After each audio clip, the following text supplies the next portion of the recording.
Everyone knows that it was a big week in Ohio, which was a big week for the country. We are bringing back our dear friend, David Pepper, who is going to talk to us about what we did right and give us our marching orders on where we go next and what we need to be focused on.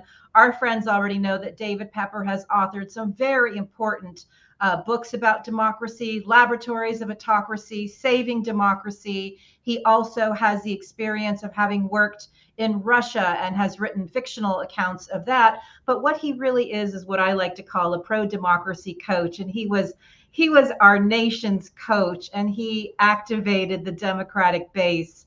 And we had a big victory, which we're going to be talking about with David right now. Thanks for having me here. Good to be back with you guys. Oh, we're so excited. So listen, we want to do this just quick breaker just to keep everybody invigorated, keep everybody activated. You've told me so many important things, but one thing you told me is that when we have the victory, spend an hour, celebrate, and then get right back to work. Let's start there. Yeah, it's true. I mean, we really, that has to be the mindset, maybe more than an hour or two, but we know, and you see it already in Ohio, the other side basically is in denial of a loss. They're already moving forward with different machinations. We saw this week in Wisconsin, they're already talking about impeaching the justice that they didn't succeed in beating. So they keep right on going. And if we take a moment, or if we take too long and don't see that, then they get ahead of us again. So I think it was a great week. I love that we're going to talk about why it was great. Yes. I think that's how we build momentum. We learn from our successes as well as our failures. But yeah, we're only a few months from some really big elections that impact democracy, and we should really focus on all of them. And that's beyond Ohio, even though we have a big one ourselves this November. Okay, so that's exactly where I want to start. What did we do right? So I'd say what we did right, and it's the pattern that we've seen for a year now. Kansas, Secretary of State races in November, State House races in November, Wisconsin in April, Ohio in August.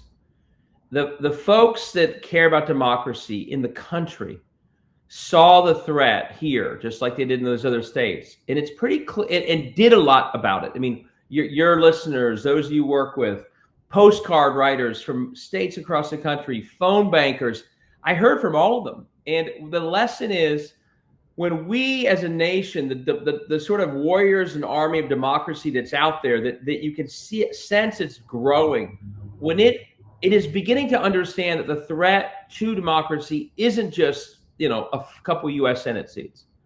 And what we're seeing in a way that's actually going against the normal cycle, that when we have the White House, we do poorly at the state level. The group that's activating is getting so active and seeing the threat that it's getting really, energized.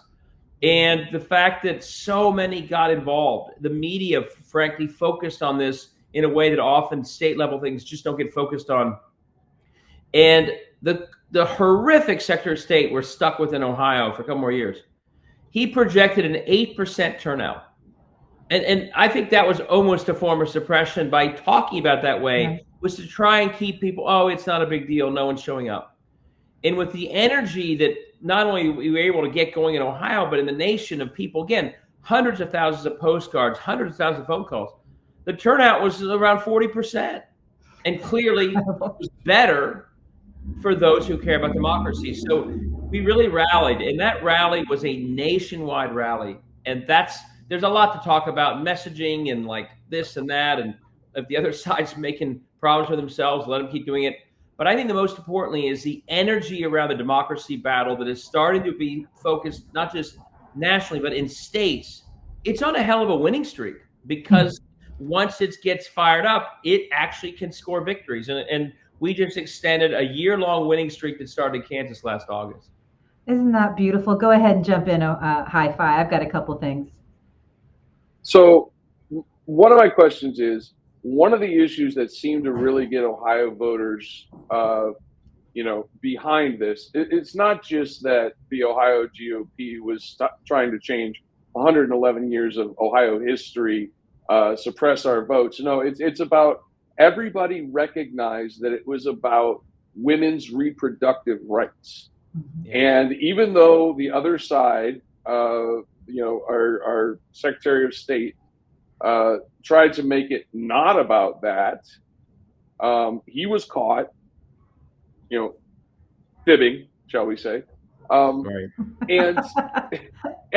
But people, I think, are starting to realize that the fight that the right wing of America is fighting, we're against women's reproductive rights, we're against gay rights, we're against transsexual rights.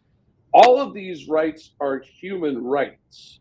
Do you think people are starting to understand that we are in a battle for democracy and human rights? I think what really has happened since Dobbs is people are waking up to the fact that we're in a battle for democracy. But as I try and caution in my books, that normally doesn't win you elections. What wins you elections is when the thing that's being contested affects your life every single day. And so I think what we have to do when we talk about democracy is make sure we conclude the sentence, conclude the thought. They're attacking democracy for a reason. And the reason is they're trying to push policies that will dramatically impact your life that you don't want and that a majority of our country doesn't want. And so this became a perfect storm for them. They got caught really trying to rig democracy. But the purpose of them rigging democracy was to get in the way of a basic vote in November on whether or not Ohio women have a right to choose going forward. And so the connection between the democracy frame, but the real life consequences if they succeed in subverting democracy, that connection, I think, moves many voters. That the 30,000-foot battle over what is a democracy, what is gerrymandering, what is, some people get, like me and you and a lot of people now more and more are energized by that debate. But to really get into the kind of turnout we saw, new voters, young people, it's when you say to them, oh, they're doing this for a reason. And the reason is, in this particular case, that unless we vote a majority in November of a woman's right to choose, the story of the 10-year-old rape victim being forced to Indiana will be Ohio forevermore. And I think the connection between the real world consequences and democracy, that 1-2 punch is powerful. If you only have the democracy battle, I think you don't get quite the punch. You don't get quite the energy when you have it all connected together. So why are they attacking democracy? And that why, if done right, is going to be very impersonal and intense for a whole lot of voters. Thank you so much. Great question, great response. I'm so excited. They got caught trying to rig democracy. That is going to be the mantra for the week. So many things that our community has learned from you. One of them is that we are the front lines. Wherever we are the front lines. That is something that really resonated with the community that I write to, because they then got mobilized. We had Lori writing 400 postcards and Randolph making thousands of calls. And these are members of the community that is part of my Substack. And it's like, so again, we have this incredible shared victory and shared experience. But one of the things that really was a great tool for the community that went out and then fought this battle with you guys was simply that you reminded all of us that we don't want what they're offering. These are failed policies all throughout the country. State after state has been, sort of having to deal with the fumes of these failed policies. They're failing schools in rural areas because the money's been sucked out and given to cronies. And these are failed Republican policies. And I think that's a very important thing to remind people of. So please say a few words on that, and then I've got a follow up. Sure, and I apologize for a few barks you may hear. We don't mind. What are the dogs' names? Monchi and Buddy. Very nice, yeah. Monchi and Buddy. So, yeah, I mean, it's tied to what we just said before. Dobbs is maybe the most glaring example of the reason they're suppressing democracy is to do X. And X is normally something that they know is not popular. That's why they have to subvert democracy. And sometimes the things they want to do, most people maybe don't care about. but other times it's policies that directly undermine not just the state and the community, but lives. And I always go through this. This is an example of the nonstop attack on public schools. They try and politicize schools, but most people support public schools. Most people in either urban or rural America, that local school, that's the community that is the center of their life. The school is the center of the community. And so the policies they are pushing trickle down, or taking those school funds and handing them over to private companies to make profits out of, these are all in the end, if exposed, very unpopular. So on and on and on, they are doing all this to push through policies that undermine the public good. If the public figures it out, they'll vote against them. Everything from infrastructure, stopping rural broadband. I go through it all in the books I've written. And so Dobbs is, again, the glaring example that has really cost them. But there's so many others. And my advice to candidates or communicators in these different states is find what those outcomes are from their corrupt systems and expose them. And that's why one of my examples from this book, Saving Democracy, in both books, that's why you have a Democratic governor of Kansas. She exposed that they were destroying the public schools of Kansas, and it's all she talked about. And by doing so, she won a statewide election twice that no one thought she was going to win. Yeah. So find the public outcomes that I guarantee you are failing, and they are, because these are corrupted systems giving away our stuff to private donors, and focus on those. And Dobbs is glaring, but there's so many others. There's so many other outcomes that the everyday person who may not get into that democracy argument, may even be Republican, when you say to them, in your small rural community, your school's down to 4 days a week because they took all the money and gave it to their donor, they're going to be pretty upset. And you may actually convince them to vote for you once you've connected to that kind of issue. Yes, go ahead, High Five. So one of the things I want to talk about is that corruption, right? And the three states that stand out the most to me are Florida, because of actions taken by Florida Power and Light, Alabama by actions taken by their electric company, and Ohio, where we still have fallout from the First Energy bribery scandal. And I think, are people looking at that? Are they realizing that these energy companies are overcharging them? They're standing in the way of renewable resource projects, and they're having, they're working against the interests of the constituents of the state, and we're paying out of our pockets higher and higher bills for all of that. I mean, do you have any? I worry that people still aren't. I don't think so. Connecting. I mean, because it's incredible the number of scandals that come back to these utilities. Yeah. And it to me, I've had a couple conversations with national reporters being like, this is a big story. Why is that? Why is no one connecting that so many of these scandals seem to be similar, as you've described? And I think even that one, somehow it has to be translated better that you're paying for this. Yeah. This guy went to jail and he did something wrong, and people see that, but it almost gets accepted. Well, that's normal. Well, you shouldn't accept the fact that you're the one paying for all of it.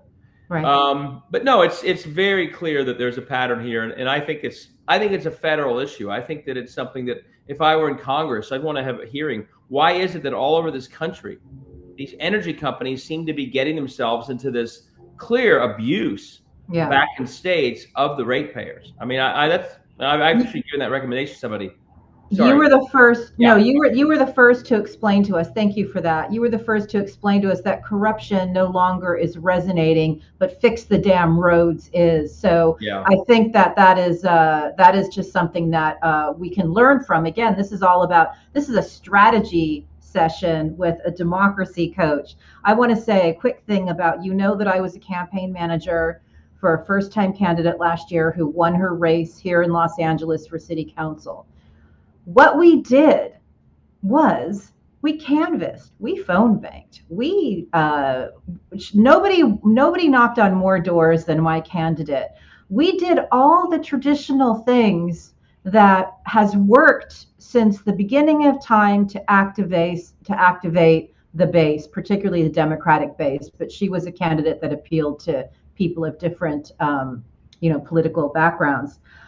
Can you give us, in this vein of what we're doing right, can you give us some marching orders that people can take with them and carry with them through 2024? Because a lot of labor and democracy isn't sexy, but Right. it works. It Yeah. works.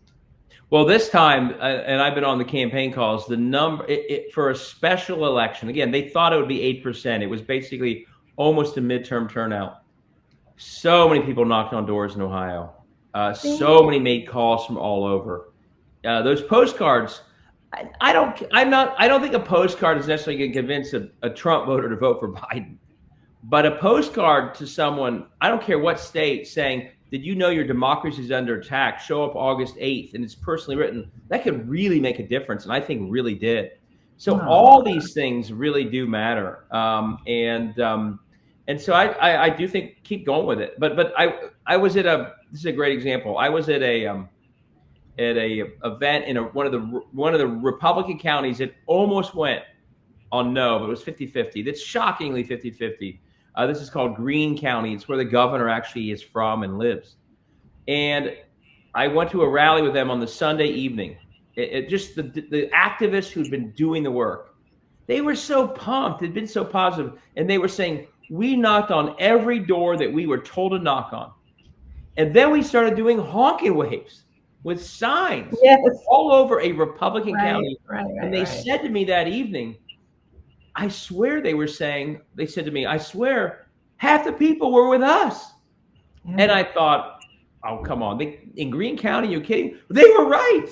They had sensed it. They had felt it. They had done the door knocking to the Democrats. But then they also went out and actually were just in the broader community.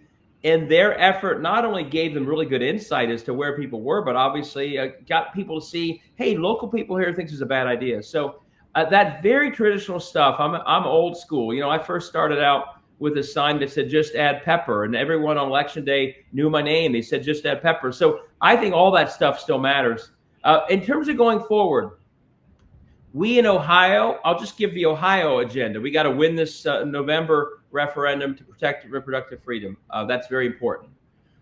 Big step here, and this is true all over the country. We have to recruit a candidate in every state house district where they voted for issue 1. Everyone. No more free passes. And that's the assignment everywhere. I don't care if you're in Texas, Oklahoma. Before the deadline to get a candidate, take ownership that someone, be it you or someone you know or somebody, is going to run against these extremists. 50% of them without competition in Tennessee, more than that in Oklahoma. We've got to run against them. Number 3, so that's 24, but that has to be done 23 or we fail.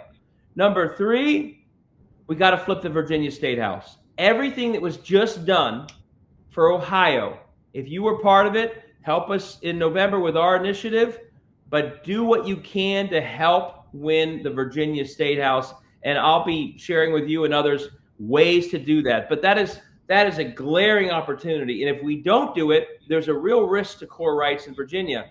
But it's very doable. There's several seats. We have a recent history of winning them. So I think there's a big opportunity right there in Virginia. There are other races too, school board, state house, getting Andy Beshear reelected, the Democratic governor of Kentucky, the most popular Democratic governor in America is the Democratic governor of Kentucky, which is incredible, but true. We got to get him reelected. So there's the 23, and then there's the gearing up for 24 that starts with recruiting to make sure that by the deadlines, we really are running everywhere and finally holding extremists accountable versus giving them free passes to get essentially reappointed.